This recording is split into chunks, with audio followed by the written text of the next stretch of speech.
It's historic to have the Patrol de France here in Canada, especially this year with the 100th anniversary of Vimy, Canada celebrating Canada 150, the sesquicentennial. There's a huge, important and significant French culture here in this country, and it is just magic to be with them this weekend. C'est joli, hein? C'est mortel. It's a moment. It's a historic moment because we've never done it. Because we work a lot with Canadian fighter pilots, the Canadian Air Force, and Canadian Defense, I've had the chance to fly regularly with the Canadians, like all the pilots on my team.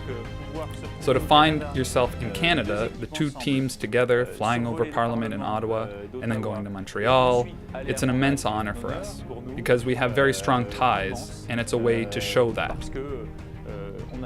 It is also an extraordinary opportunity to be able to fly with this patrol of the Snowbirds, which is internationally known, who are and who have the same values that we have, and with whom we've been able to share so much for the last 2 days. It's extraordinary. There definitely is a common thread of competitiveness amongst all pilots and fighter pilots and the demo teams throughout North America and the world.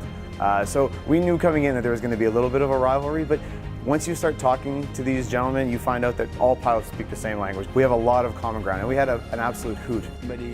The French pilots and the Canadian pilots fly. We've always been allies. We have been flying together forever. When I was a young pilot, I was fortunate enough to have a Canadian pilot in my unit in Cambrai, in northern France. And there was a French pilot on exchange in Canada, and we found ourselves on exterior operations.